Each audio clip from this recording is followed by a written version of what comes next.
How do you feel like the bye week went overall in terms of just how you guys dealt with it?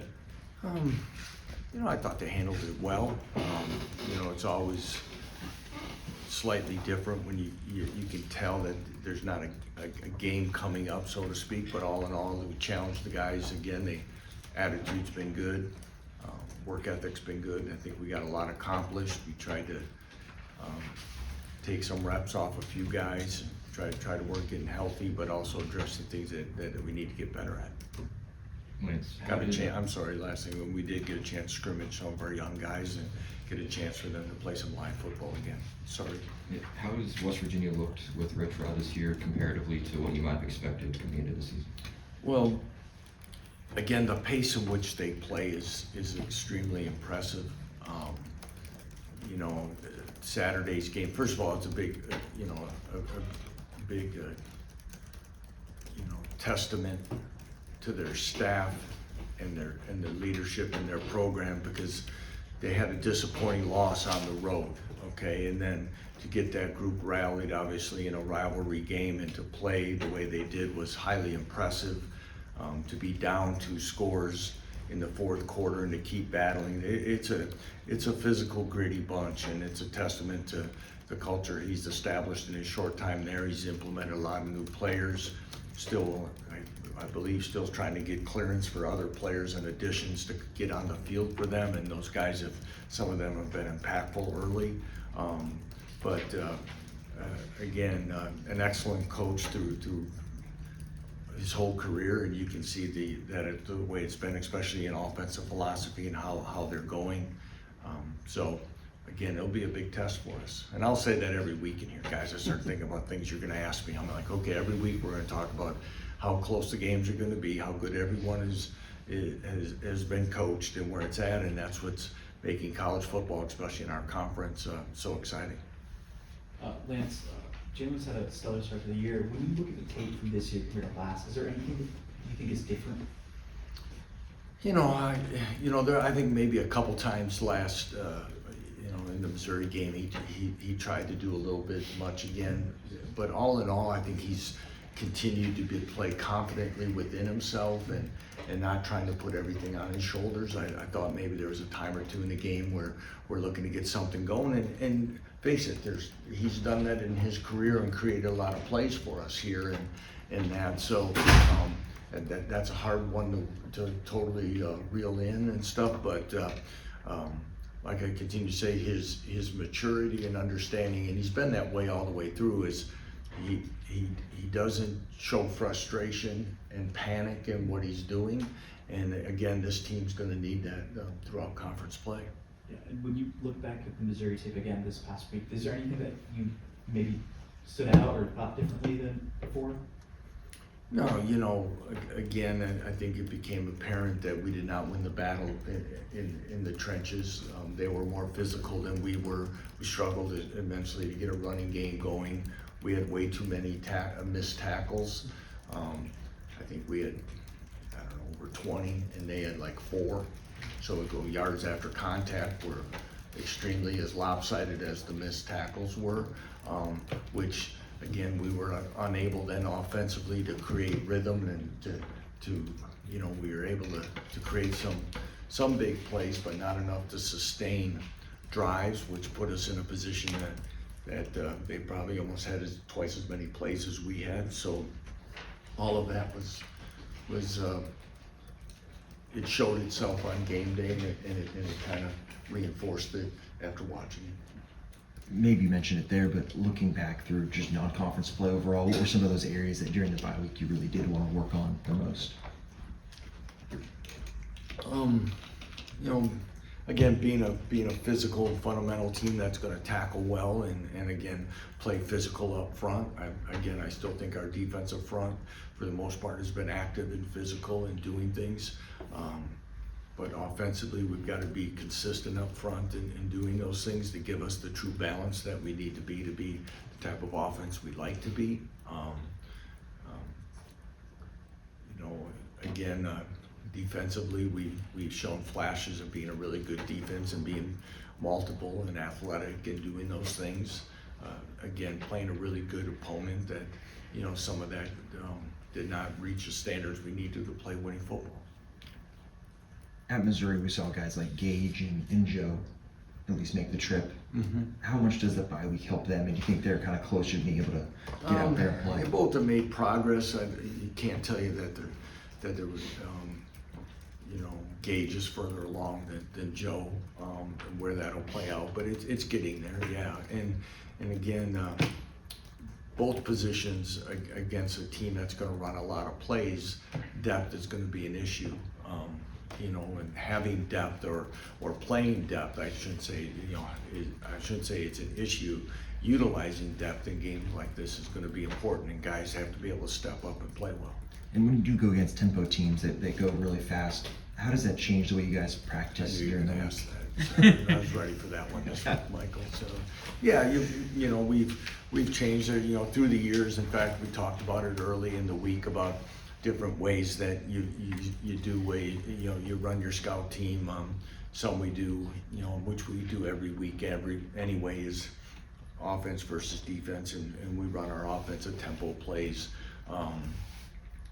We, you know, utilization of, you know, unlimited coaches gets a lot more hands-on, so you can do a lot more at the line of scrimmage, and we run plays where we rotate the skill positions and keep the linemen right at the line of scrimmage and run through. We ran a boatload of plays yesterday in practice. In fact, to the point where we'll probably have to look and say we could slow this down just a little bit to make sure. But reps and getting used to that. Again, on game day, it's always a little different because it does move. But I think we've got a decent plan to address at least some of that pace of play. But I've done it where guys turn their backs to the line of scrimmage. I've seen where the defense runs around the goalpost and then runs back to get lined up. I've seen, you know, we talked about all the ways through the last, ever since some of this has come into play, of different ways you try to get your defense hustling, moving, reacting.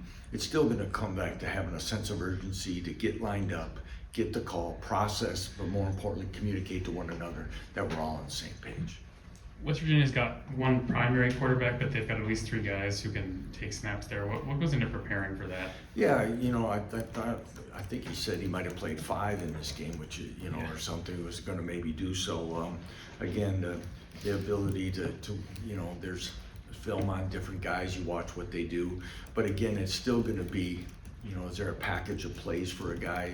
And West Virginia did that the last couple times we played them, even under Coach Brown, where they had another quarterback and another package of plays. You try to get an idea what they can, because we only have so much time to get stuff practiced. So you try to get an idea of identity, what they're going to be with those certain quarterbacks. But I think they played 2 on, did they play 2 on Saturday or 3? You know, again, to kind of find out what each one of them do, what type of throws they're most comfortable making. Some of those will start to show tendencies. And then I wanted to ask about Cam Pickett real quick, because he played limited snaps in each of the last 2 games. Where's he at kind of health-wise and getting he's better? not 100% right now. You know, we kind of keep working through it. I commend him because he continues to work through some of it. He's one of the guys that we limited last week, and hopefully we can get him closer to 100% by Saturday. What was it like being able to get the staff out and improve? You go out and improve. Yeah, it was good to get out to games. You know, we haven't totally. You know, we had some guys that were out even Saturday. So getting everybody back in and getting on this game was the priority yesterday. Non-practice day today. We'll probably do more of a recap of our travels from Thursday through Saturday, but it was great to get out and watch high school football, see some of our guys, and a continual evaluation on others. It's, you know, and again, to be able to do a lot of that locally has been exciting as well. Hey, Coach. West Virginia has been a tough opponent, especially the last 4 matchups. And how close the game was last year. What would it mean for the guys returning to be able to beat West Virginia at home this year after such a close game? Yeah, it's a great question because, you know, as you said that, I was quick reflecting. I mean, it's been, close games, overtime games. Even as, I think that was our last game in 21, if I remember correctly. You know, and that was, as we were starting to make noticeable improvement on the field, I thought we really battled and had chances even back then to win games. So again, you hope it's one of those things that personnel-wise, it'll be a balanced matchup that you got to go out and play well. But again, to open up conference at home and have a chance to play against a team like this is exciting, and I think our guys understand that we need to play at our best to have a chance to win and get this conference season kicked off the right way. You talked about the running game. What are some things you do mentally as much as anything when it's just not going and Well, keeping those guys in there? And yeah, there's, you know, it's like anything, Matt, where like when a running play doesn't work, if it's just, and I'm not saying it was Kobe Baines, I'm just saying the right guard. If it's the right guard all the time, either look at things that you can get that guy to do better, or you put his backup in. But a lot of times when you know, when a play doesn't work, it might be this guy on this play or this guy on this play, and there's different things that happen. And when you're very multiple like us and you're not running a ton of plays, you have a tendency then to go to another play and another option sometimes, and again you end up kind of spinning your wheels a little bit, that you're trying to find the group of run plays and things that'll balance and make some things happen. So again, being successful on first down, a lot of different ways can help you and do those things, and that was a disappointing, frustrating day. But if you remember the day we met in here before that game, we talked about how big and physical and athletic that front seven was, and they were, and it was noticeable. you've got two guys that would run through a wall to get yards. Do you have to kind of rein them in when that's happening? Because obviously their tendency would be, I'm just going to run over somebody, and maybe that's not there, right? Yeah, you know, and I talked to Daniel about it before the game, that you know, this is going to be one of those games where you're going to have to fight for 2 or 3 yards, and he understood that and knew that, and I caught Daniel walking out after the game, and though he was disappointed, I think he understood that, you know, it was one of those days that you got to fight through a little bit, and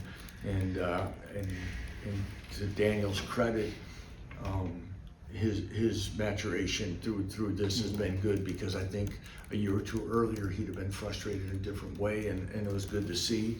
I think our guys owned it after the game, like we said, in all these different areas, and the approach has been pretty good on what we're doing to get that corrected. And then just the other thing I wanted to ask you, I know you spent a lot of time on your team and yourselves this week, but how much does the bye week, especially this early, give you a chance to just look around the league and say, this is kind of where it's at, and this is what I see right now? Because obviously there's so many teams now, and you know, you don't know them all, and the portal and all that stuff too.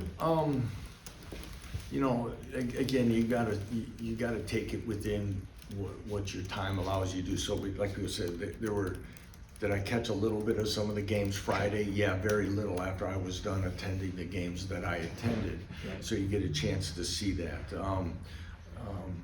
There were games on, of course, on Saturday, get a chance to, you know, watch different games, you know, a couple different times. I had 3 games on at one time, so catching part of what people are doing. Do you get to really analyze it right now, but you get to kind of get a sense of flow, and as much as you watch multiple games, what I'm watching for is sometimes some of the situational things that you all ask about. You watch a Georgia Tech team do a great job late in the game getting the field goal unit on with the clock running and execute a great kick. You watch other games where there's blocked punts and things that change momentum.